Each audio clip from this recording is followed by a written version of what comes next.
Your trigger warnings for this episode are domestic violence and suicide. So if these are not topics that you can handle, just skip on over this whole episode. Sorry, guys.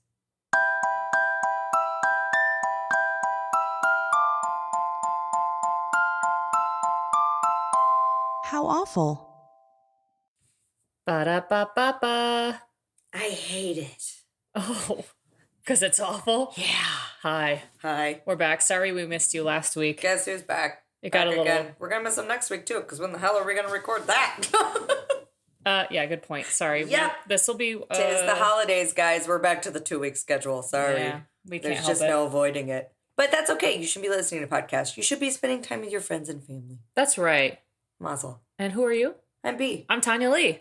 Ah! Welcome to the How Awful podcast, where we discuss awful things. And sometimes wonderful things. Sometimes wonderful things. But mostly awful things. A lot of dying. I have so many wonderfuls. You have so many? I have like plural wonderfuls that I want to talk about. So I'm going to talk about some of them now. Wow. I went to Napa last week with my mom. Oh, yeah. She did go to Napa. And that's part of the reason why we missed. That's why I'm bringing it up, because that's why we missed last week, is I was out of town. I was on vacation, and then I came home and I was literally like so exhausted from drinking so much wine. And then we got the COVID booster shot. We did, and that knocked our aces out. Oh my God. So it's like there was just a lot happening. Yeah. And thanks for bearing with us. And hopefully you've gotten your booster shot. And if you haven't yet, you can get them. They're free. They are pretty free. Accessible and easy to get. So, and while it may make you feel poopy, it's only for a little bit. I feel it's great a functional poopy. And we're going to see Harry Styles tomorrow. And then Friday. And Saturday. That's what we're doing this week. It's Harry Styles week. It's Harry Styles week. Oh, and also another top of the episode wonderful is that you went to Napa and you brought me home wine. I did. And oh my God, I totally forgot until this very moment. What? We had an email. We did? I didn't read it yet. I don't ever check it. I'm so bad at this because I just expect disappointment. Okay, I'm going to read it. Yeah. We got an email from a young woman. I'm assuming young woman. Oh, it's a new one? Yes. Named Gabby. Okay. She did not give hers. So She did. She did. Okay. She said, "Hi, ladies. My name is Gabby, and I use she, her pronouns. Thank you, Gabby. I have a short story for you about my haunted house." Yes. Tell us, Gabby. Tell us. It doesn't seem very long, so okay. So I'm going to just dive into it. Dive real in. quick. I live near Boston, Massachusetts. Pretend I'm Gabby. Okay. So you got to say Boston. Oh, God, I can't do the accent. Can you do accent? Can you do the Boston Harvard accent? Yard. Yeah, I don't know. No, it might distract from the story, so. Wicked smart. That's how I'm getting out of doing a Boston accent while I'm reading this. Just think Matt Damon, Good Will Hunting. We have a lot of East Coast listeners. We really do. I think the general Massachusetts areas they like everything spooky. Yeah. They're my people, I think. If they didn't have winter, I would be there. Right. Well, hi, Gabby. Thanks for writing in. Okay, I'm going to read your story now. So Gabby lives near Boston, Massachusetts, like we just said. And we have a house in Warren, New Hampshire, that has been in our family for hundreds of years. I'm live reacting to the story while I'm reading it. Right. Because I try not to read the stories beforehand, which might not be a good idea in case they're like not good stories, but I'm sure this is going to be a great story. Don't worry, Gabby. I'm not judging you yet. No. Let's have it. Okay. We go up there every long weekend. Oh, I see. It's like a getaway home. Okay. We go up there every long weekend. So you rich. Oh, so you fancy. Okay. We go up there every long weekend or any weekend that we all have off from work. Well, let me tell you, this place is haunted. Awesome. The house used to be an old farmhouse that, of course, had the usual farm animals. Of course, all animals go to heaven, which means animal ghosties. Oh, I love this. Oh, I had an animal ghosty. During the day and night, you'll hear a cow. Oh, I think this is supposed to say horse. A ghost cow? Or ghost horse? Yes. Did she put whore? No, she wrote house. I think autocorrect got the best of her. Oh, okay. You'll hear a cow or horse Yes, gotcha. outside mooing and walking around while we are all in the house and no animals are inside. Love it. Sorry, no animals are outside. My assistants don't moo. Photos of assistants at the end. Thank you. Thank you. We also have my great, wow, it's a lot of greats. Must be really great. Grandfather also haunts the house. In the year 1900, I'm loving this. Yes. My third great grandfather hung himself in the old barn shed. Loving it less now. So sorry for this that. is terrible. Sorry. That was torn down after his wife found him a few days later. We're apologizing for her great 1900s grandfather that she didn't know. It's still sad. It's still sad. Probably for her grandparents. Yes. Whichever side they're on. Because that would be their grandparents. She said great. I lost track of grades. We're doing great as a email. I recently found out that this man hated children. Okay, never mind. No. He wasn't very abusive and scary towards his own kids. So when my cousin's brother and I were all younger, we were woken up by a dark, tall mist standing over us. Oh, I can tell it was a tall man because of his silhouette, but I can only see his glowing eyes. Oh my God, this is terrifying. We would have nightmares every night we were up there, but the older we got, the less we saw my great-great-great-grandfather. Oh, interesting. We all recently discussed it and found out it happened to all 6 of us. Ooh, I love this. Love a shared experience. Uh-huh. We haven't told the adults because my grandfather loved them. I love listening to you guys, and I'm on episode 32, so I'm a little behind. Gabby's assistants are Max, the orange cat who sadly passed away 3 years ago due to cancer. Our orange cat passed away 3 years ago due to cancer as well. His brother Jack.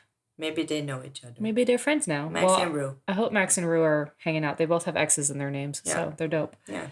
His brother Jack is alive and well, and let me tell you, the worst assistant ever. Unless you're my mom. Then my third assistant, Brittany. I love that your dog's name is Brittany. Your dog's name is Brittany. My terrier mix, who is HR and runs this whole house. Man, love you guys. I knew a bitch named Brittany. Keep up the good work. And I'm showing B. Here is Max. Max. Handsome. We love orange babies. And I'm guessing this is Jack. Oh, hi, Jack. Is that his name, Jack? And then that is Brittany.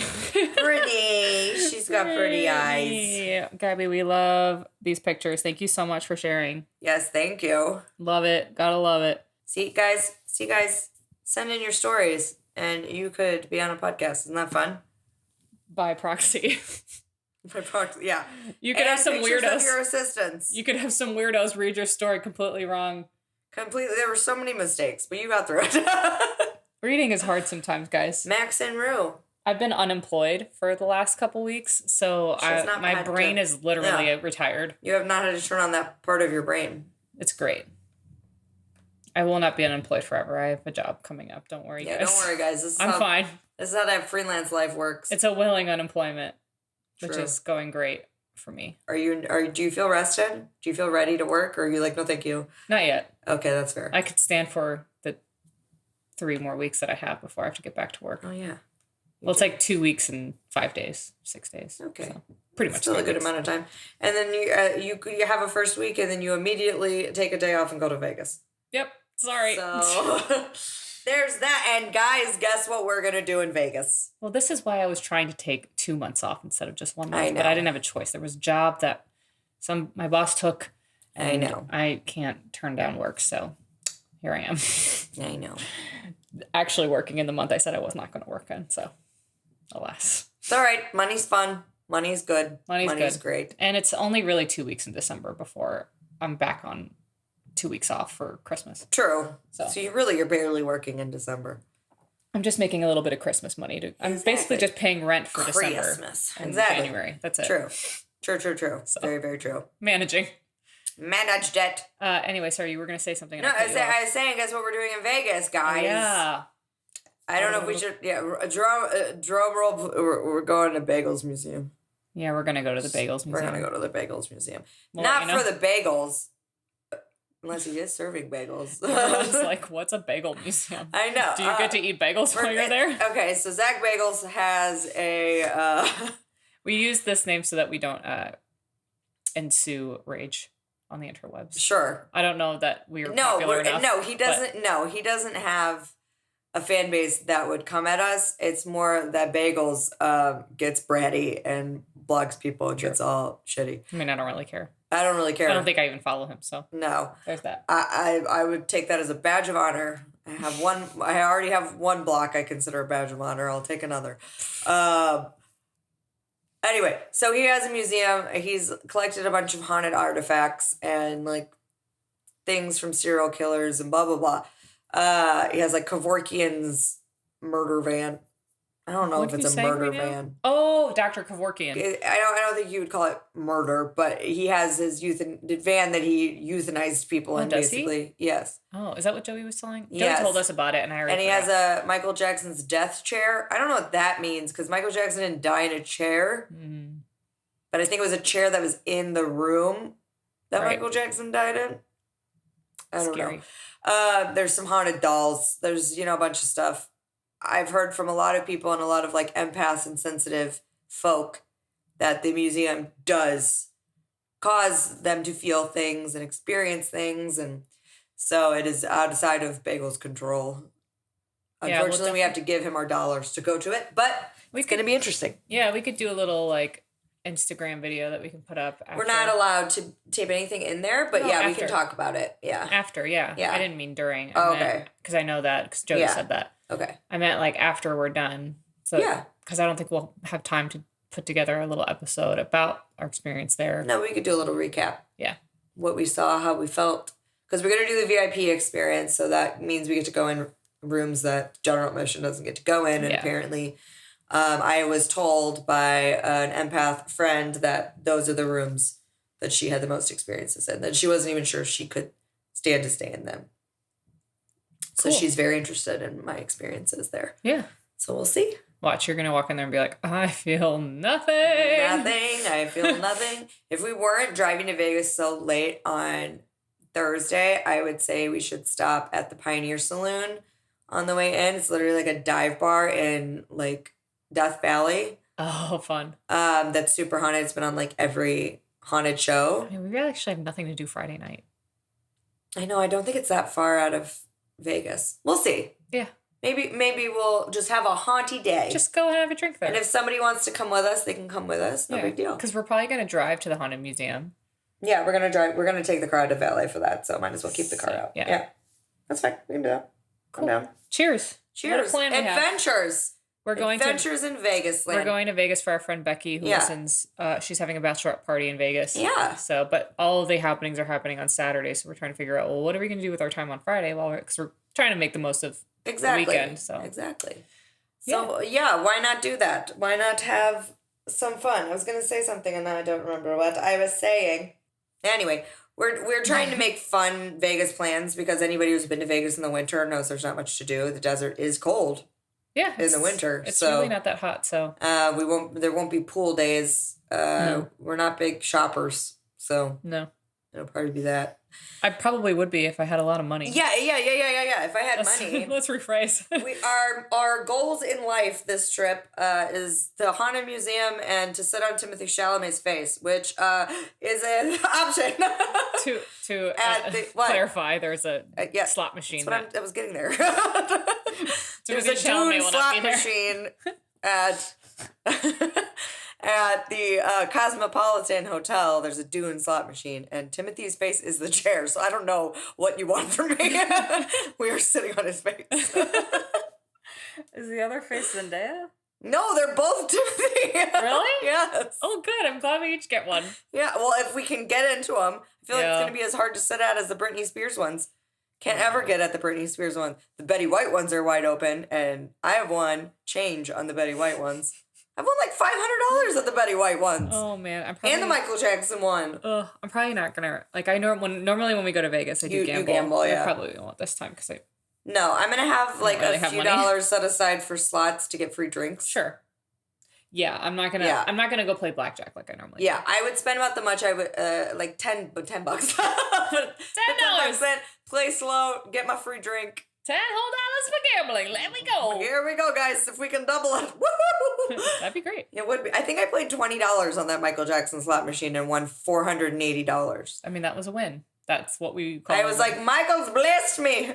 Yeah. He. Shamon. I mean, we are lucky that we have a deal and we get a free room. So that's why I'm like, okay, maybe I'll gamble a little bit, but not maybe a little. Yeah, no. You know me. Gambling makes me severely anxious. I mean, same. Sometimes I just try and look at it as this is just to entertain myself in the interim time. Yeah.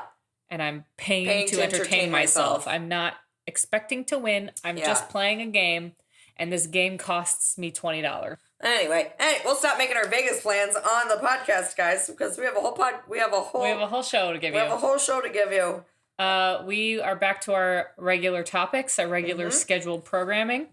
If you missed it, throughout the month of October, we had special topics to go along with spooky Halloween season. And now we're on to just back to doing our normal stuff. So. Correct. And I had celebrity deaths, and you had... Paranormal. Paranormy. Got it. Okay. So, celebrity death. I'm ready for you. Here we go. Strap in. Buckle up. Give it to me. Click the bell. All right. Okay. So, it started in 1981 at a party. What started? Girl meets boy. Oh. Who at the time was a sous chef at the exclusive celebrity hotspot restaurant Ma Maison. Oh, La Maison? Ma Maison. Oh, à qui? À lui? À lui? I don't know. So the girl, a star rising in the horror genre. A few weeks after meeting, the new couple moved into a house together in West Hollywood. There is where the romance turned dark, eventually leading to her death. Dun, dun, dun. This is the story of horror icon Dominique Dunne. I don't know who she is. You will. I'm very excited to learn about this. So born in Santa Monica to ranching heiress Ellen Lenny Griffin and writer, producer, and actor Dominic Dunne. Yes, he named his daughter Dominique Dunne. His name is Dominic. Just going to say. She had two older brothers, Alex and Griffin, and was the niece of Joan Didion. She attended Harvard Westlake and lived in Italy for a year learning Italian. Oh my God. So I've been reading Joan Didion. I've been reading The Year of Magical Thinking. Yeah. Right here, actually. I was reading it today. Oh, interesting. And she talks about... Her niece? Her murder. She talks about Dominique's? Yes. So you know about Dominique's? Well, I don't know. Oh, okay. But... Yeah. Oh my God. Yeah. Okay. I'm not excited. I'm just... Interested. This is weird because... Yeah, I know that you're reading that book right now. I read almost the whole book today. She literally just picked it up from 5 feet away. Yeah. Not even a foot away. I'm holding the book in my hand. Joan Didion, The Year of Magical Thinking. Great book, by the way. You should read it. Oh, yeah. I will read it. I will give this to you when I'm done. So Dunne's first role was in the 1979 television film Diary of a Teenage Hitchhiker. She then got supporting roles in episodes of popular 1980s television series such as Lou Grant, Family, Heart to Heart, and Fame. Dunne also had a recurring role on the comedy drama television series Breaking Away, and she also appeared in several other television films. After the television appearances in 1981, Dunne was cast in the supernatural horror film Poltergeist. Oh my God. In the main role of Dana Freeling, the teenage daughter of a couple whose family is terrorized by malevolent spirits. Yeah. I know so much about her. Yes. And I didn't know her last name. Yeah, exactly. This is crazy. So she's part of the Poltergeist curse. Okay. The film was produced by Steven Spielberg and directed by Toby? Is that Tobins? T-O-B-E? Tobe Hopper. And served as her feature film debut. Poltergeist was released theatrically in 1982, which marks both her first starring role and her only appearance in a theatrical feature. Dunne met John Sweeney in 1981. After a few weeks of dating, they moved into a one-bedroom house together on Rangeley Avenue in West Hollywood. Where are they from? West Hollywood. We're not drunk, I promise. No, we're not. We've only had half a glass of wine. My mouth just doesn't work. Due to Sweeney, line up, boys. My mouth don't work. Izzy, don't listen. Due to is she jealous? No, she's facing the wall. I think she's disturbed. Okay. You okay? She's you're sleeping. Out of office. Due to Sweeney's jealousy and possessiveness, however, the relationship quickly deteriorated. The couple fought frequently, and Sweeney began physically abusing Dunne. I hope I didn't spoil your story. What? By saying what happened to her. You just said she was murdered. You didn't say. I said she was murdered. Oh, okay, you did. You did. Okay. So I forgot. Yeah. I was like, did I kill it? No. I'm sorry. According to one account, during an argument on August 27th, 1982, he yanked handfuls of her hair out by the roots. Oh. Frightened, you think, Dunne fled to her mother's house, where Sweeney showed up and began to bang on the door and windows, demanding to be let in. That is not the man for you. Dunne's mother told him to leave and threatened to call the police. A few days later, Dunne returned to the home she shared with Sweeney, and the two resumed their relationship. It is statistically proven it takes 7 times for a woman to leave an abusive partner. Yeah. If they get 7 times to leave them. During one incident in a public restaurant with her family, Sweeney left the table, and while he was away, a fan of Poltergeist spotted Dunne and shouted her line, "What's happening?" at her, and approached her to talk. It was not flirtatious whatsoever, simply a fanboy moment. Yeah. However, when Sweeney saw him at the table, he rushed over and shook the man violently. Ooh. During another argument at their home on September 26, 1982, Sweeney grabbed Dunn by the throat, threw her on the floor, and began to strangle her. Oh, God. A friend who was staying with the couple at the time heard loud gagging noises and ran into the room where Dunn was being physically attacked. Dunn told the friend that Sweeney had tried to kill her, but Sweeney denied the claim and requested Dunn to come back to bed. No. No, I wasn't doing that. You didn't see that. I was just hugging your throat with my hands. Yeah, that's all. Just a nice little hug. She pretended she was going to comply, but snuck out of the bathroom window instead. Good. When Sweeney heard Dunn start the engine of her car, he ran out and jumped on the hood of the car. Dunn stopped the car long enough for Sweeney to jump off the hood, and then she drove away. Good. For the next few days, she stayed with her mother and at the homes of her friends. She later called Sweeney and ended the relationship. After he moved out, she had the locks changed and moved back into the Rangeley Avenue home. Ooh. On October 30th, 1982, a few weeks after Sweeney and Dunn broke up, Dunn was at her West Hollywood home rehearsing for the miniseries V with actor David Packer. While she was speaking to a female friend on the phone, Sweeney had the operator break into the conversation. For those of you youngins, back in the 80s, the operator could call a line and they could interrupt a conversation. So it's kind of like, I guess, predated call waiting. Right. A lot of the little kids don't know what call waiting is either. There was a call on the other line and an operator announced it. And an operator would come on the line and say, like, excuse me, I'm sorry, but you have so-and-so on the line. Would you like me to connect you? Yes. Something like that. So that's what that was. Remind me, I have a funny story about the word operator later. Oh, gotcha. Got it. Dunn told her friend, "Oh God, it's Sweeney. Let me get him off the phone."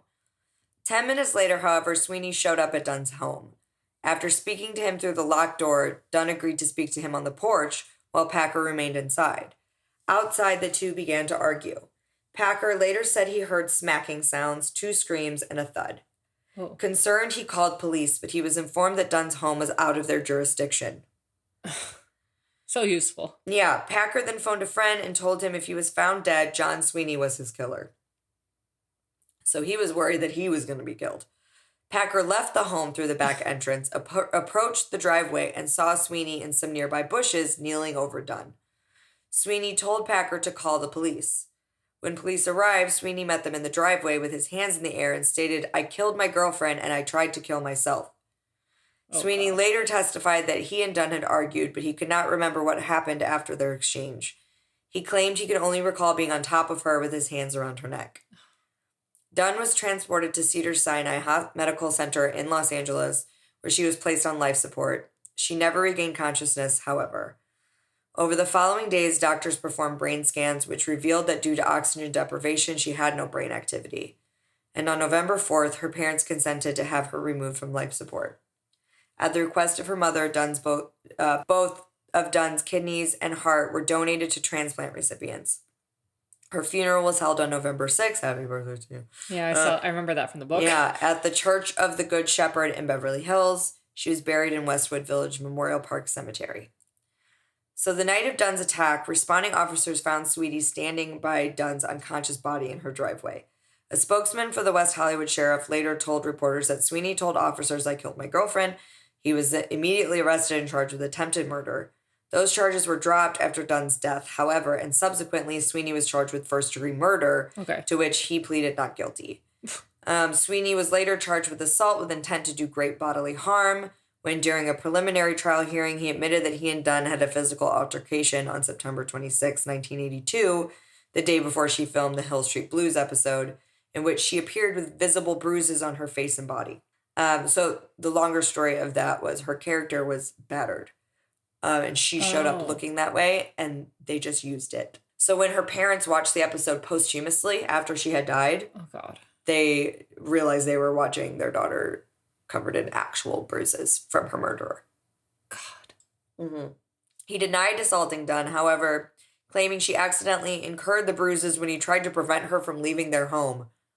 No, that's not true. That's abuse, dude. If you're restraining her from...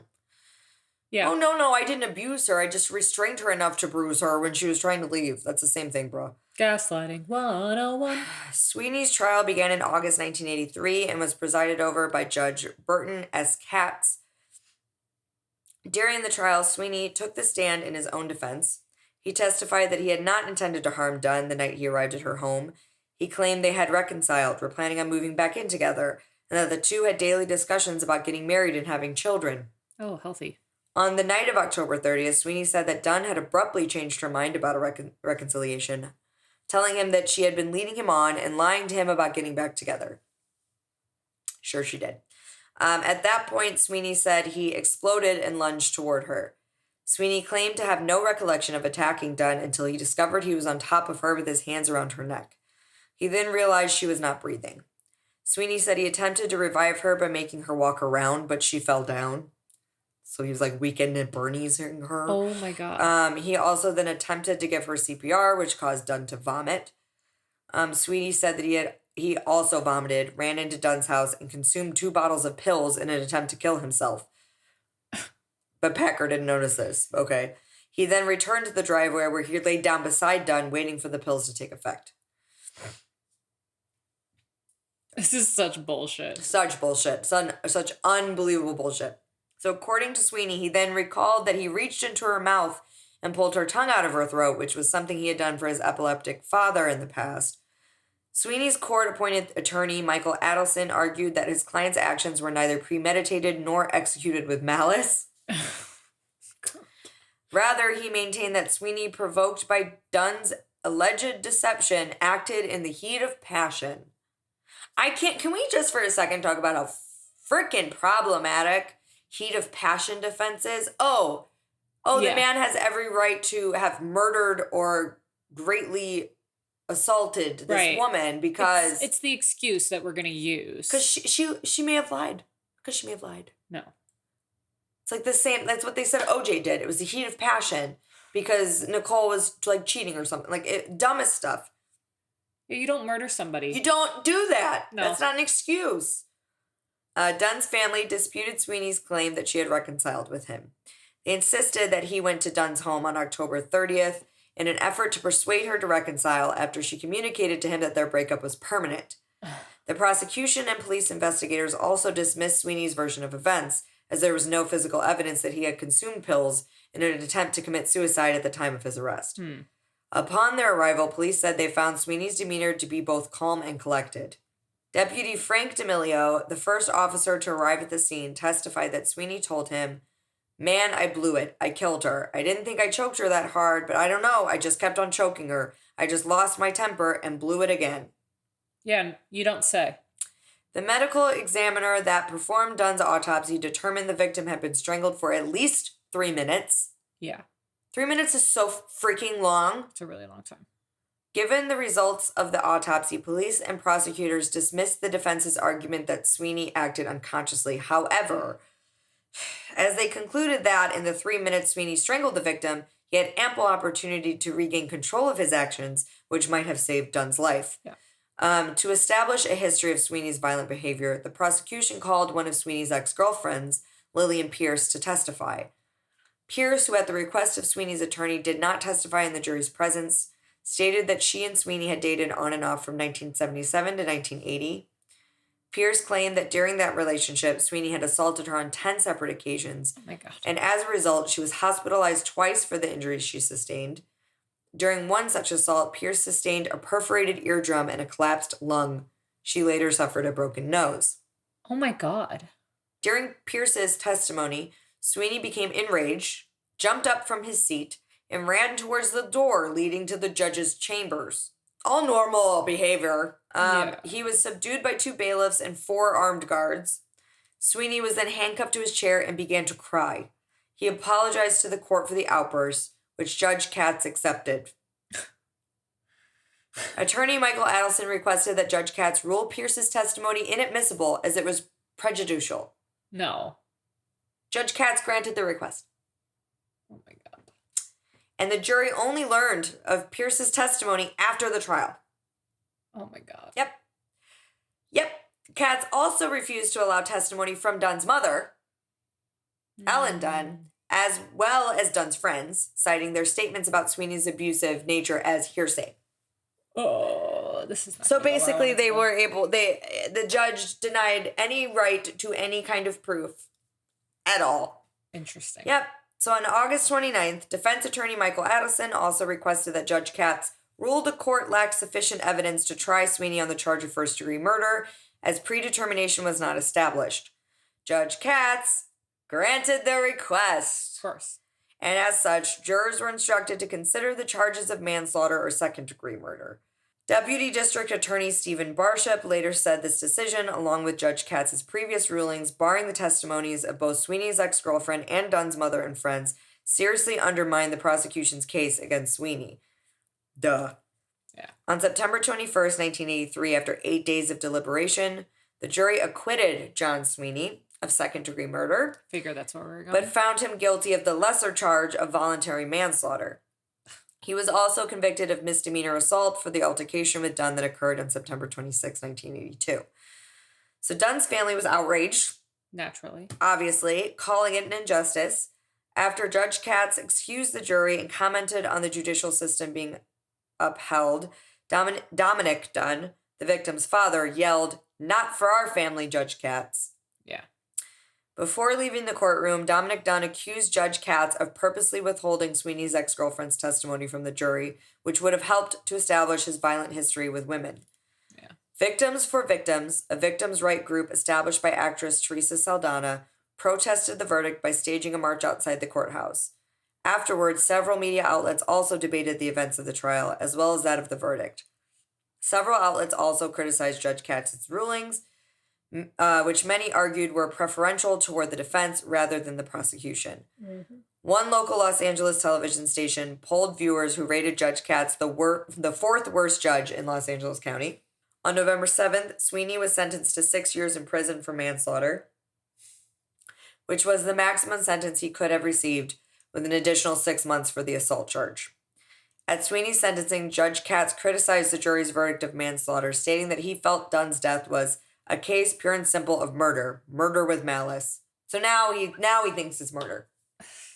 The jury's foreman, Paul Spiegel, later told the media that both he and his fellow jurors were surprised by Judge Katz's criticism and called his comment a cheap shot. Yeah. Spiegel felt that Judge Katz's criticism stemmed not from their verdict, but rather from the harsh criticisms he received after the verdict was given. Spiegel went on to say that had the jury been provided the opportunity to hear all the evidence, they would have convicted Sweeney of murder. A year after his daughter's death, Dominique's mother, Ellen Lenny Dunn, founded Justice for Homicide Victims, a victims' rights advocate group. After the trial, John Sweeney was incarcerated at a medium-security prison in Susanville, California. He was released on parole in September 1986 after serving 3 years, 7 months, and 27 days of his 6.5-year sentence. Ugh. After his release, Sweeney was hired as head chef at an upscale restaurant in Santa Monica. After leaving where Sweeney was working, Dunn's brother Griffin and her mother Lenny began standing outside the restaurant, handing out flyers to patrons that read, "The food you will eat tonight was cooked by the hands that killed Dominique Dunn." Sweeney eventually quit his job due to the protests from Dunn's family, and he moved away from Los Angeles. In the mid-1990s, Dominic Dunn was contracted by a Florida physician that came across an article Dunn wrote about Dominique's death. The doctor shared with Dunn that his daughter had recently become engaged to a chef by the name of John Sweeney and inquired if it was the same man responsible for Dominique Dunn's death. The man was later identified as the same John Sweeney, and in an effort to protect the young woman now engaged to John Sweeney, Dunn's brother Griffin contacted the woman and asked her to reconsider her decision. Subsequently, Sweeney accused the Dunns of harassing him, and in an effort to avoid further altercations, he changed his name. In later interviews in which Dominic Dunn discussed his daughter's murder, the writer shared that, for a time, he employed the services of private investigator Anthony Pellicano to follow and report on Sweeney's actions and whereabouts. According to Dunn's father, Pellicano reported that Sweeney had moved to the Pacific Northwest, assumed the name John Mara, and that he continued working as a chef. Dunn's at least we know. Yeah, exactly. Dunn's father said that he later decided that he no longer wished to squander his life following Sweeney, and therefore he discontinued any attempts to maintain knowledge of his whereabouts. So I'm going to read the following because I like to end these terrible tales with a little bit about the deceased. Yeah. So this is a statement about Dominique Dunn given by Dominic Dunn, her dad. Okay. So 2 other daughters preceding Dominique died in infancy from a lung disease once common in cesarean births known as hyaline membrane disease. Dominique was all 3 daughters in one to us, triply loved. She adored her older brothers and was always totally at ease in a sophisticated world without being sophisticated herself. She was a collector of stray animals. In her menagerie was a cat with a lobotomy and a large dog with stunted legs. She went to Westlake School in Los Angeles, then to Taft School in Connecticut, then to Fountain Valley School in Colorado. After that, she spent a year in Florence, where she learned to speak Italian. Twice, she and I took trips to Italy together. Extravagantly emotional, she was heartbroken when Lenny gave up the family home on Walden Drive because her worsening condition had made it unmanageable. I was not surprised when Dominique announced her intention to become an actress. Griffin, who is an actor and a producer, later said jokingly that one day she decided to become an actress, and the next week she was on a backlot making a movie, and that from then on she never stopped. It was very nearly true. She loved being an actress and was passionate about her career. So my sources were obviously Wikipedia, a Vanity Fair article called A Father's Account of the Trial of His Daughter's Killer by Dominic Dunn, and a Film Daily article called Murder of a Horror Queen, The Tragic Tale of Dominique Dunn by Brinley Louise. Ugh. I was just You're looking for... I was peeking through The Year of Magical Thinking by Joan Didion, and I found where she talks about Dominique, because I was like, I feel like I just read that today. She talks about how Dominique had been 4 years old at her and John's wedding. So the book, The Year of Magical Thinking, is about the death of Joan Didion's husband. Okay. John. Right. And so she reflects a lot about her life with her husband. Got it. If you have not read this book. And she said Dominique had been the cousin who supervised their daughter's name is Quintana's parties, and took her shopping for prom dresses and stayed with her if we were out of town. Roses are red, violets are blue, read the card on a glass of flowers Quintana and Dominique left on the kitchen table for our return from one such trip. I wish you weren't home, and Dominique does too. Love, happy Mother's Day, D and Q. So, like, clearly she was a very important person in her daughter's life. She said, I remember thinking the doctor was wrong. For as long as Dominique lay in this ICU, she was alive. Yeah, and she describes being at the ICU at Cedars with Nick and Lenny's daughter, Dominique. So I guess Dominic went by Nick. Okay. She said, who had the night before been strangled to the point of death. And I think because he was acquitted, she's not allowed to say. Right. He was the one who strangled her. Got it. Which I was wondering. I was like, I wonder who killed her. Because when I read that, I was like, oh, shit. So she discusses that a young doctor at Cedars-Sinai told them it's not black and white. Right. And so she said that she could not keep herself alive unaided, but she was alive. That was white. When they turned off the life support, there would be a matter of some minutes before her system shut down, and then she would be dead. That was black. But yeah, there's also this other bit in here where she talks about how her daughter lists the people that she knows have died, and Dominique is one of them. And she was like, nobody my age should be able to list people they know that have died. No. That was like really like sat with me for a while after reading that line. How old was Quintana? That name, man. I know. I think she's adopted, so I don't know if that's her name. Oh, okay. Got it. I don't think she was given that name by Joan and John, but... Okay. But, yeah. I don't know how old she was when Dominique died, but I think Quintana's a little bit older than us. Okay. So if it was 80... Yeah, she died in 80... What was it, 3? 2? I don't know. I just literally just read it. I think Quintana was a kid. Okay. I think she was born in the mid-70s, late 70s. So I guess she's a little bit older than us, actually. Yeah, she's older than my brother. Yeah. So, but yeah, ugh. Yeah. Terrible. I know. I can't believe I was reading about that and didn't even put together that that's what you Crazy, we're on the same brainwave. Yeah. Oh, totally off. That's why I didn't want to say it during your story because it was totally off topic. But the word operator made me think of something. I used to work at a movie development company, and somebody there who was working for like one of the heads of that company also used to work for Michael Bay. Oh yeah. And Michael Bay, apparently when he was rolling calls with his assistant, when they were like rolling calls means like you have going so-and-so on the line. Yes, the assistant dials the number. Yeah, the assistant has their boss on the line, and then they keep calling in people, and then when they finish a call, the assistant and the boss both stay on the line, and then they start another call. Yeah. That's rolling calls. So like basically people will be like, all right, we're gonna roll calls. Let's call all the people that I owe a phone call to so that the boss can just stay on the phone for however many minutes that takes. So he's rolling calls with his assistant. Otherwise known as my nightmare. Yeah. And every time the call was done, Michael Bay would shout into the phone, operator, are you still there? And his assistant, who had been working for him, was like, weirdo. Yes, Michael, I'm still here.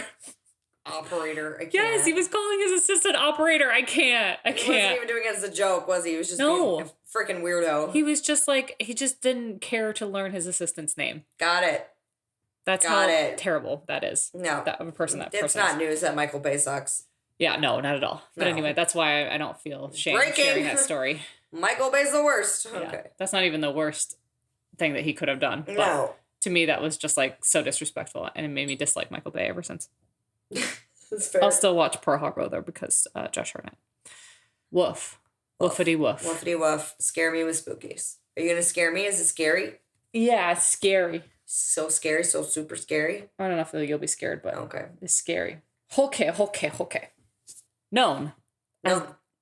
It's known as the toughest federal penitentiary in the nation. Okay. It is no wonder that this place is also said to be one of the most haunted. Okay. Often described as a portal to another dimension, Alcatraz is filled with energy of those who came to the rock and seemingly never left. Right. So this is inspired by your trip. Yes. When my mom and I went to Napa, we kicked off our trip in San Francisco because San Francisco and Napa are an hour away from each other. Yep. And we decided to visit Alcatraz. And while we were there, I was like, oh, my next topic is paranormal. This is perfect. I should just learn what I can while I'm here and research the paranormal stuff when I get home. The both of us have also been to Alcatraz prior. Yes. Yeah. So first we're going to give a little history. Yeah.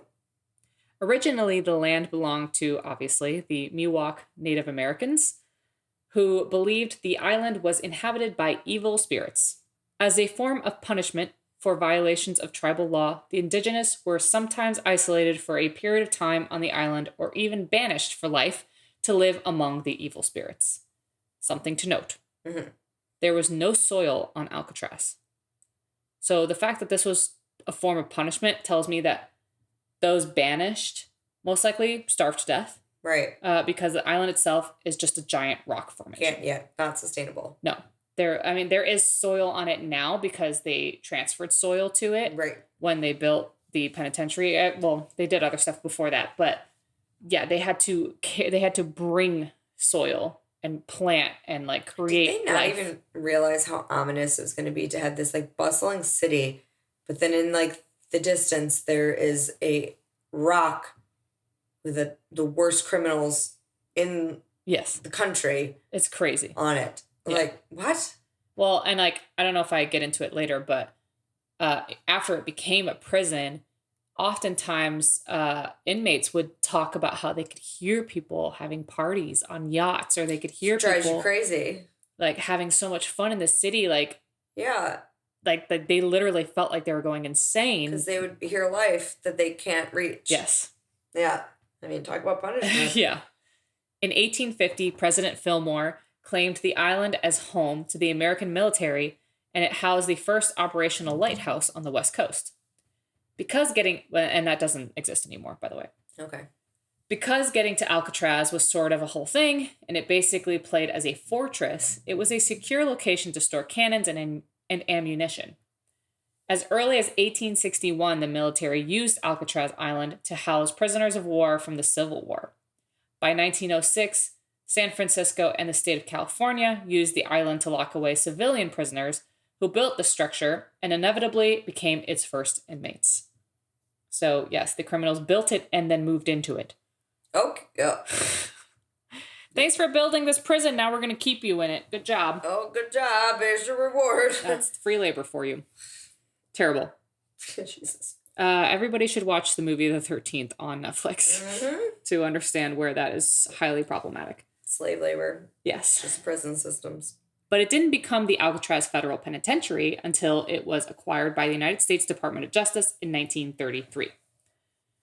During its 29 active years, so it shut down in 1962, for reference, Alcatraz held some of the most notorious American criminals, like B just mentioned, including Al Capone. Yeah, Capone's been everywhere. Birdman Stroud, George, quote-unquote, Machine Gun Kelly, not the one that's dating Megan Fox. I didn't know he was an actual name. Yes, that's like a gangster. MGK! Yeah, MGK was an actual gangster. I wonder if he walked around telling everybody he was weed. Probably. And lastly, Bumpy Johnson. Bumpy Johnson. Yes, among many other criminals. What's your name, kid? These are some popular ones. Bumpy, see? You see, my name is Bumpy, and I am a criminal.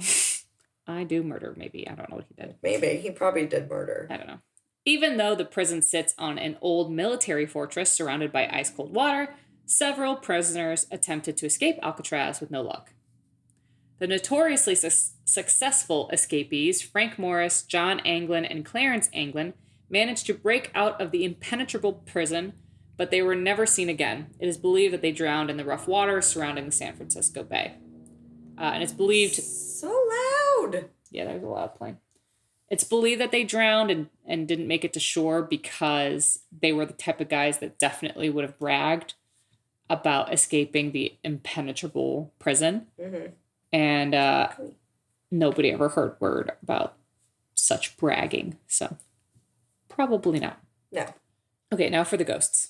Yay. Most can hear the sounds of disembodied men's voices, screams, whistles, clanging metal doors, and terrifying screams, especially near the dungeon. We didn't see the dungeon. The dungeon is not included on the tour. Why? Yeah. Guards who worked at the penitentiary claimed to hear the sounds of sobbing and moaning accompanied by terrible smells and reports of what they dubbed, quote, the thing. It was an entity said to appear with glowing eyes. Other reports were made of phantom prisoners and soldiers appearing before the guards and their families who lived on the island. Yes, that's something that happened, is if you were a guard on the island, your family lived on like housing that was separate from the prison on the island. Cozy. Yeah. Yeah, I know. We saw some of the housing and it was like, no thanks. No thanks.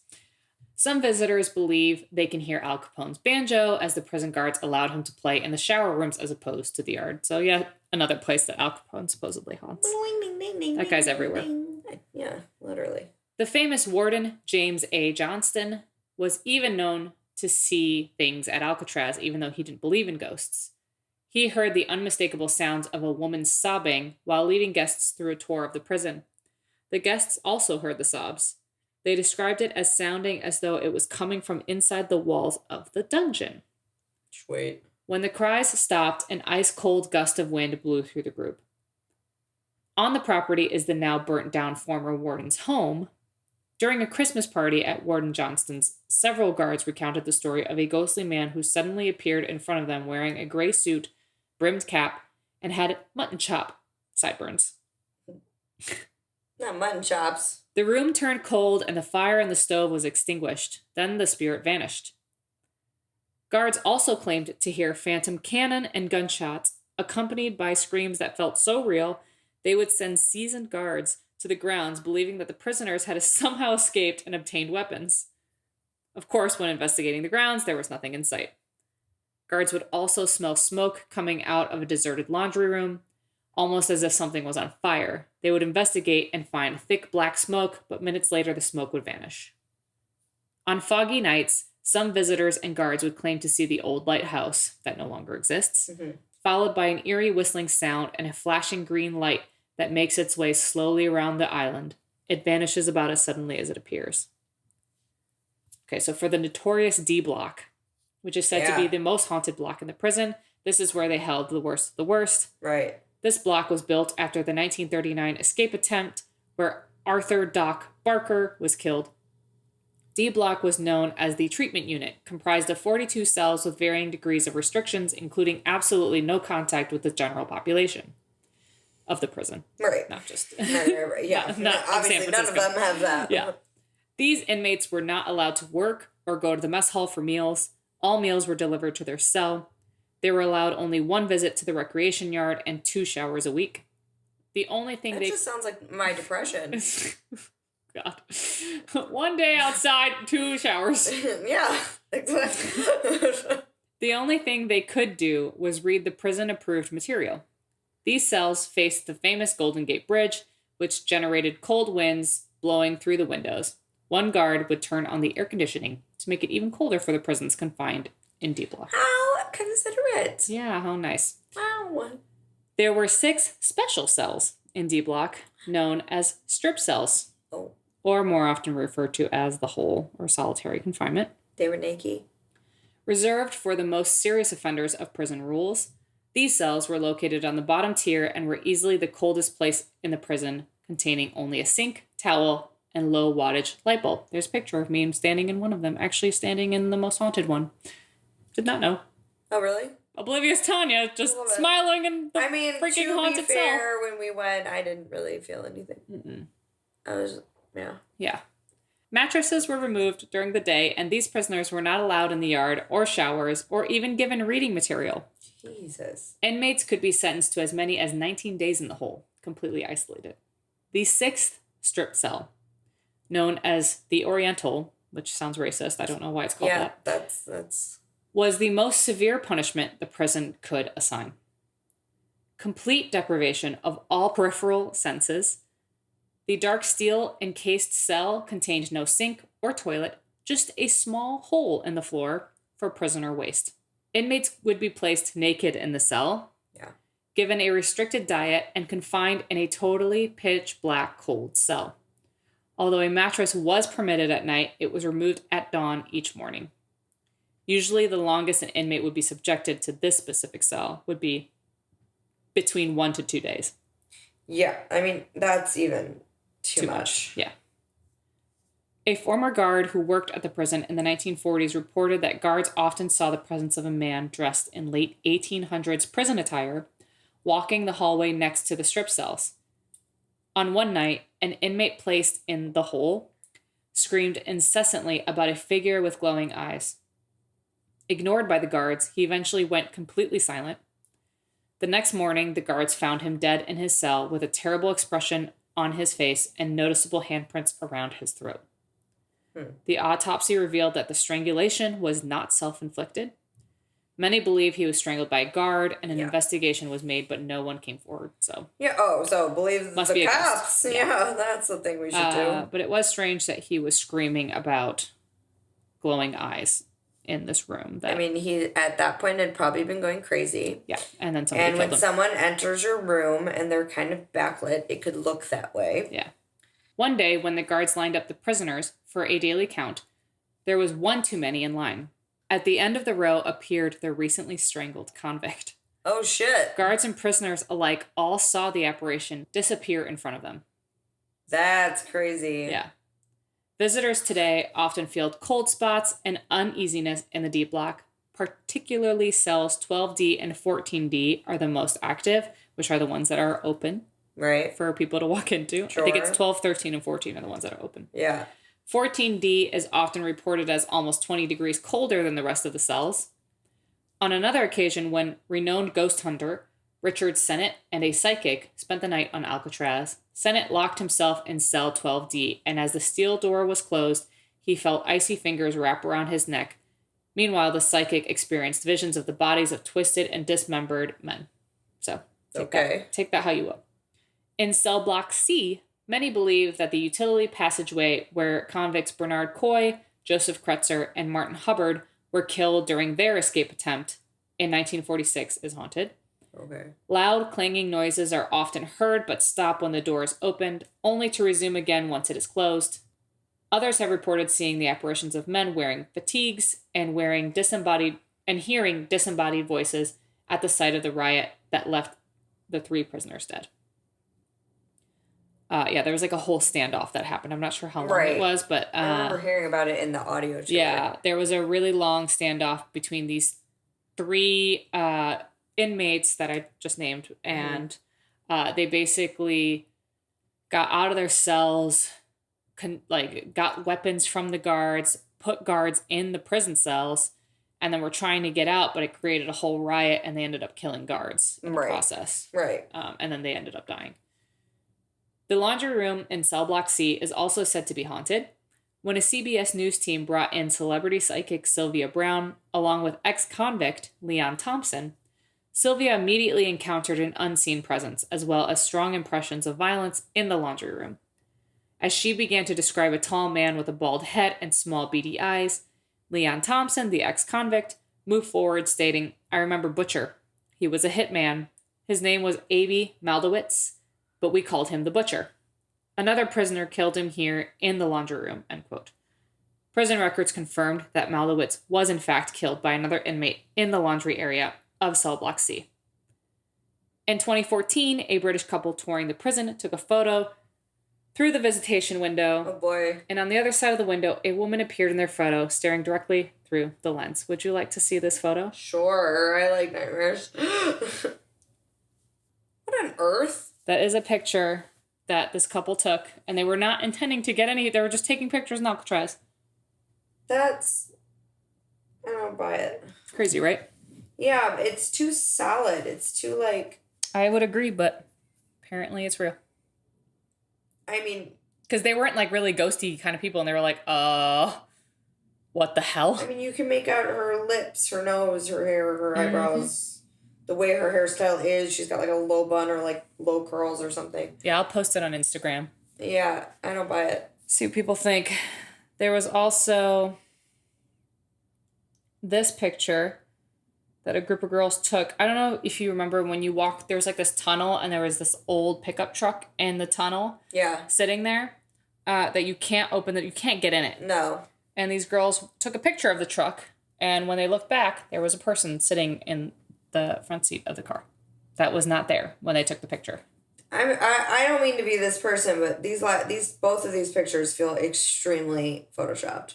Could be, but we like to believe things on this show, so sure. I'm gonna go with it. Put it up for debate. I am saying they're fake. Yeah, but put it up for debate. Other people may. My opinion is not the end all be all. My sources were, I read legendsofamerica.com piece by Kathy Weiser, ArcadiaPublishing.com article called History of Alcatraz, America's Most Haunted. And then I watched 2 TV shows. I watched Ghost Adventures, where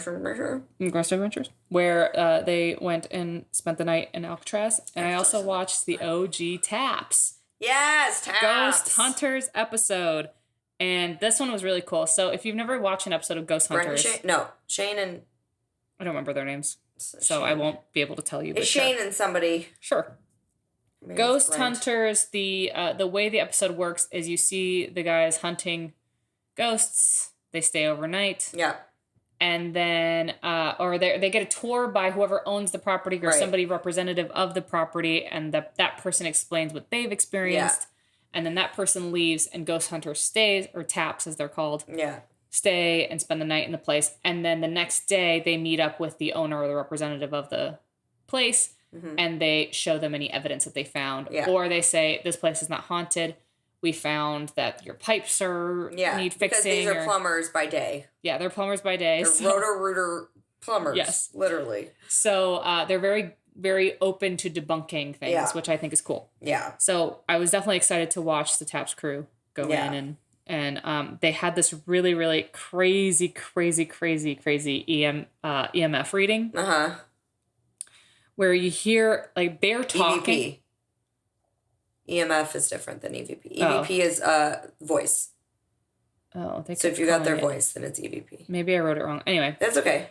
They got some kind of reading of someone whisper. So they were talking, and then you hear in the background of them talking something whispering. Yeah. And what they figured out that this person was whispering was Harry Brunette 374. And it's like, it literally goes, Harry Brunette 374. So it's really creepy whispering. Right. But it's elongated in between them talking. Yeah. And they didn't hear it in the room. In the moment, they did not hear it. They only picked it up after the fact. And they did some research and found out that there was an inmate by that name who had that number attached to their name. Like, that was their inmate number. Crazy. Isn't that crazy? Yeah. That was probably my favorite thing that... He's doing roll call. Yeah. Yeah. He was probably on a loop. Doing roll call. Just doing roll call.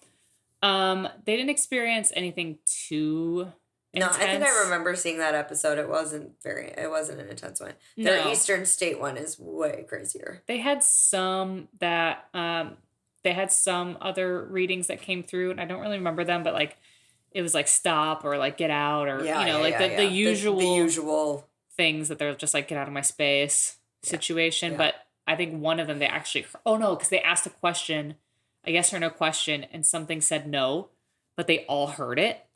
Oh. So it wasn't on the reading. They like all heard it come out loud, and they were like, ooh. No thanks. They were like, well, good thing we got that on recording. Okay. Yeah. Carry on. They were like, can you make that noise? Oh yeah. They heard like some kind of tapping, like the clanging of metal. Right. And they were like, can you make that noise for us again? And then something said no. No. Yeah. Yikes. That's what it was. Interesting. Crazy. There's been a lot of controversy with taps. Like later, people think that they were like faking evidence and stuff like that. I think the earlier seasons of taps, which I think Alcatraz was one of like the earlier seasons, was legit because like 9 times out of 10 they would be like, this place isn't haunted. Like literally, like now. You'd watch a whole episode just for them to be like, nah, no thanks. But can I give you my card for Rotor-Rooter? That's basically how that would go. Rotor-Rooter. Now it's back. They've restarted it with just Shane. Oh, really? So just the little dude, not the big bald guy. Oh, that's cool. Yeah. Oh, what I was getting excited to tell you is apparently Kristen Stewart is developing a gay ghost hunting series. My eyes are bugging out of my head with joy. Yeah. Yeah. Send the gays into the haunted places, please. I mean, we wouldn't be gay ghost hunters, but like... I mean... Can you take us? We'd be reluctantly heterosexual ghost hunters. Will you allow? Will you allow, please? Please, Kristen. Please, Kristen. Oh, Bella. That's really cool. Yeah. Took me a second. So yeah, definitely I'm in. I'm interested. Yeah. I will listen to anybody who wants to be married by Guy Fieri. So she literally said her and her fiance want Guy Fieri to marry them because he's done like a ton of LGBTQ ceremonies. That's funny. And he's agreed. Oh my God. And Kristen's literally only reason for wanting this is because she thinks it'd be funny. So I want to go to that wedding. That's basically what I'm saying. Yeah. Can we be invited? Yeah. Is he gonna say, do you, Kristen, take, I don't know her fiance's name, to Flavortown? To Flavortown. Anyway. Whoosie, what's it? You did it. We did it. We made it. Yeah. So my mom, like I said, my mom and I went there, and it was a really nice time. I had been there before with B, obviously, but it felt like a fresh perspective because I've probably forgotten everything I learned the first time I went. Sure. And it is really creepy in there. It is. It's creepy, but I just didn't get my spidey senses didn't tingle. But if I'm being honest, whenever I go into places that are haunted with a group, I tend to feel way less. Yeah, that's true. The only time that has not been the case was there was a house in Australia during the Australian Ghost Tour that I went on with Ree. That was like really hard. That I literally could not physically get myself to go up the stairs. I couldn't do it. Like it was literally like I was being held down the stairs. I couldn't get myself to go upstairs. Well, I don't know that that's true because you have experienced stuff in groups. No, I have. But this was like a big group. Yeah. Alcatraz is like, there's like hundreds of people there at the same time. Yeah, that's what I mean. Yeah. When it's like a small controlled group, that's different. True. But this was like 80 people, 100 people. So it didn't really, and it was also during the day. There's a lot of energy happening. A lot of distraction. They're probably kind of like sick of coming out and doing their little ghosty song and dance. Probably. Anyway, you said you had multiple How Wonderfuls, so get into it. Well, the first one, so B was not with us, unfortunately, but me and a couple friends went to do this thing in LA called Delusion. Yeah. And Delusion is essentially a... Chicken out like a little bitch. It's an interactive, scary play. Yeah. But that's not how it was pitched to me. That's why I didn't go. Yeah, no. It was pitched to me like, you'll be buried alive and someone will have to unbury you. And I was like, I'm good on that. See, forever. And like, somebody told you that wasn't Joey, right? Yeah, it was a client of mine said she goes every year. And one year they separated her brother and buried him in the freaking ground with a person in a coffin with him. And that they had to physically dig him up. Yeah. Well, maybe that's true. I would pass away and they might as well just leave me in the coffin at that stage. Yeah. I mean, it was, so it's not as terrifying as these making it out to sound, to be honest. I don't know if that year was just extra. It's not how I'm making it out to sound. It's how this client made it out to sound. Right. It was maybe one of the coolest things I've ever done. Mm-hmm. So thank you to Joey for dragging me out to do that. It was... Don't give spoilers. No, I'm not. I'm just saying... But definitely give a review. Yeah, I'm not going to say what it was about, but it was very cool. It was full of surprises. The lighting and the story were really fun. Yeah, like, so the sets were amazing. The sets were incredible. And some lady crawled out of the ground. That's a spoiler, but yes. Well, yeah, true. Fine. There was somebody that... You don't know where she crawled out of the ground. When does it run to? It'll be over by the time this is out. Oh, okay. End of November. It's September, October, November. And they do a new thing every... Yeah, so every year it's a new play. Okay. So next year... So I guess it doesn't really matter if it's a spoiler because it'll be over anyway. And next year they'll do a different play. The one that I went to was called Reaper's Remorse. Okay. And it's a different location every single time. So... Like this time it was at Phillips Mansion, which is a historic home in Los Angeles. Where was it? That's what I just said. But where in Los Angeles? I was like, I just said that. I know. It was in Pomona. So it was far. It was far. Yeah, it was about an hour away. But yeah, it was really cool. It was not Los Angeles. It was so much fun. I giggled a lot. Yeah, it sounded like you were being a silly goose. I was being a silly goose the whole time, and I kept getting pulled away from my group. Yeah, which they probably were trying to break the silly goose. Probably trying to like snap. You were the class clown. They were like, break her. And I was like, no, I'm just having fun. Yeah, I got pulled away into an attic with a bride lady by myself. Yep. And the bride lady told me I was really pretty, and then she told me to lay down, and then she tied me up. Oh, this is getting weird. Yeah, this is getting weird. This just sounds like a normal Saturday. And then she started dragging my feet, and then I started yelling, help, and then all my friends came and they rescued me. Yeah, but her help was like, help, a lady's dragging me. I literally was like, help, I'm chained, help. And then they came, and I was like, oh, good, you're here. My heroes. I'm so shocked. But there were definitely lots of twists and turns and things I didn't expect, and it was a really neat experience. So if you have the chance and you're in LA around the Halloween season, check out Delusion. It's dope. My other wonderfuls, I saw a really good movie today. I saw a movie called Last Night in Soho. Yeah. And Anya Taylor-Joy. She is in it. She's the supporting actress in it. She's the support? She's on the poster. Yep. She's not the lead. Oh, okay. The lead is... Oh, yeah. Thomasin McKenzie is the lead in the movie. And then Anya Taylor-Joy and Matt Smith are in it as well. And it's essentially just a really interesting piece on, like, and I think it's relevant to the podcast, which is why I find it interesting, is it is an interesting piece on how trauma can haunt a place. Okay. Interesting. Yeah, and I mean, there's other aspects of haunting that goes on, but I think what was really profound about it is the trauma aspect of things and how trauma resonates and trauma can exist even after the trauma is over, which I think is really, really cool. And it was like it was done by the same director, Edgar Wright, who did Scott Pilgrim versus the World. Oh, okay. Or Scott whatever. Yeah, Scott Pilgrim. Yeah, Scott Pilgrim. And he did Shaun of the Dead. Love Shaun of the Dead. So he's done these like, over the top, like, and this was very colorful, but most of them are kind of more dramatic. Right. And this was, are more comedic. Yeah. And this was very dramatic. It was almost horror. I would categorize it as I thought it was a horror movie. Horror drama film. Got it. But it felt like I was watching a musical where no one was singing. I mean, there is a little bit of singing, but it's like production value. But yeah, it's production value where everything feels like it's choreographed. Interesting. And everything feels. So watch the trailer. Need to do that. It was beautiful.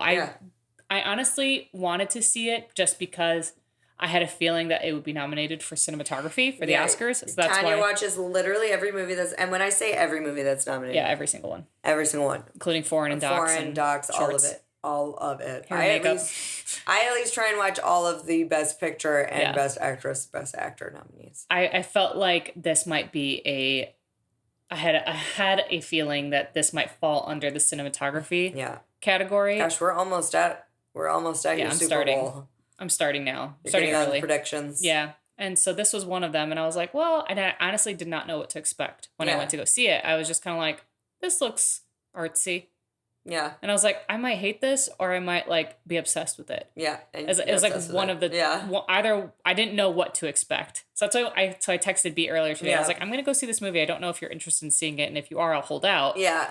And she was like, it's fine. Go see it. Let me know how it is. And of course I'm like, I want to see it again. So you got to see this movie because it's apparently good. Jamie's dying to see it. Oh, really? Yeah. Because I was like, Tanya's going to see this movie. I haven't really heard of it though. She's like, I'm dying to see that movie. I love all of Edgar Wright's stuff. Oh, okay. Cool. Well, then we'll definitely watch it when it's available. Yeah. I want to watch it again because it has some really, really sick twists and turns that I was not expecting. Fun.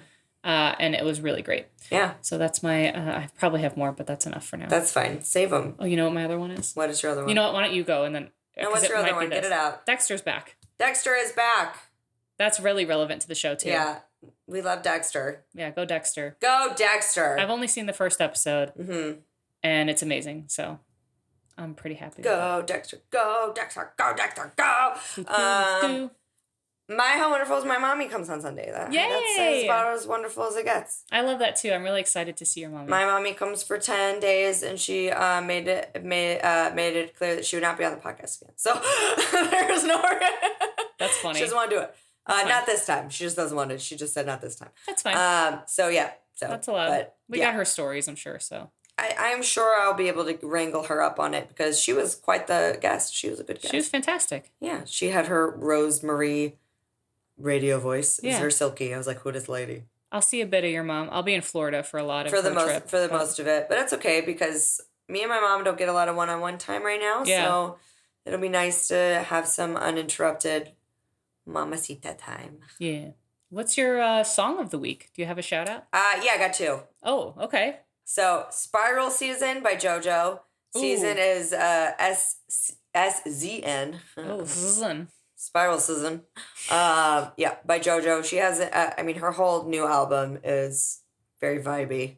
Yes. But that one is a fun vibe. So. And it's all about mental health. Yeah, the entire album, there's no love songs, there's no breakup songs, there's nothing like that. It's all about her relationship to her mental health. It's called Try Not to Think About It. And honorable mentions other than Spiral Season is Dissolve and BID. Nice. Very good songs.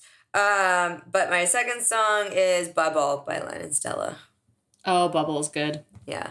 It's very vibey. Len and Stella is amazing. And she should be big. She should be big news. Big news. We're big Len and Stella stans in this house. Yes, exactly.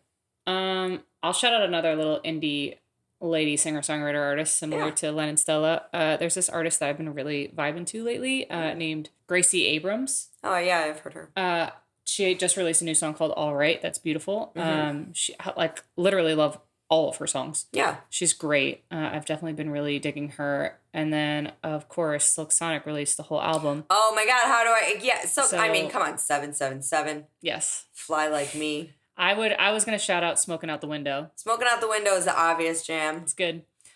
One of the best music videos ever. Anderson .Paak. If you're living under a rock and you don't know who Silk Sonic is, it is a combination of Anderson .Paak and Bruno Mars collaborating together to make Silk Sonic in this album.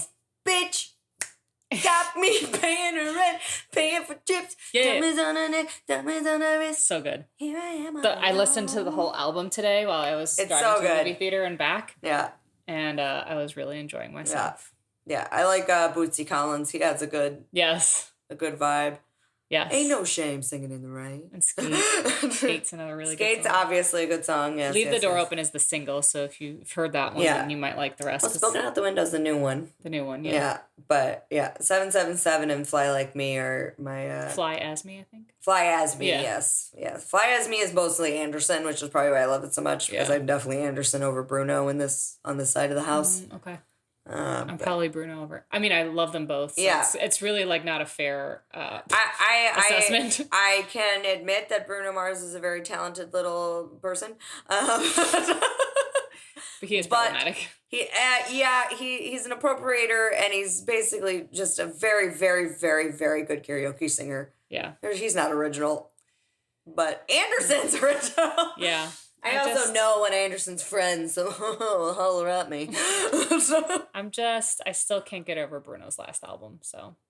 No, but it was a album of karaoke songs that were just very fun and entertaining. So fun. But they were all copies of other songs. But it is what it is. Yeah. He doesn't have to be original. He's good at what he does, and he wins a lot of Grammys. And he's entertaining. Yes. Anyway, what's your topic for next week, friend? I already know what mine is. There's only one left. I do too, and mine's roulette. Oh, boy, you got to pick. Mine's lore. Lore, lore, lore, lore. Lore, lore, lore, lore, lore, lore. What are you, friend? I have chosen... She's hoping for aliens. Cults. Oh, you haven't had that in a while. No, I'm actually really into this. Okay, cool. Okay, we got lore and cults, and you have a week still to watch some documentaries, and there's tons of them. Time. You got some time. All right. We got a Lore culty show in 2 weeks. Not this week. Not to next week. 2 weeks. Anyway, I've been Tanya Lee. I've been B. What's the spiel? Oh, yeah. Do it quick. You can find us at www.howawfulpodcast.com. We are on all the social media. You can find us on Facebook, TikTok, Instagram, Twitter. We're also on YouTube. You can search for us at How Awful Podcast. You can also join us on patreon.com/howawfulpodcast, where for a small fee, you can support us and get some extra goodies. Like I'm going to post some things that I found on Alcatraz that I didn't talk about here.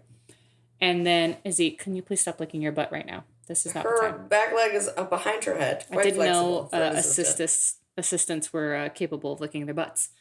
Anyway. She can assist herself. You can also email us, as you heard earlier today, at howawfulpodcast@gmail.com. We also have merch available. Yeah, we do. If you go to howawfulpodcast.com and click the little button that says store, you can buy some cute stuff there. Yeah. That's it. That's all, friend. That's it for us. Bye. We've been How Awful. Happy Thanksgiving. Oh, happy. I hope you give thanks, and please research the real history of Thanksgiving. Yeah, it's bad. It's bad. We're pilgrims and we're bad people. Bye. It's pretty awful. Bye. As always, we've been B and Tanya Lee. Our logo was created by MJ Savard, and our theme music courtesy of Nikki Lou.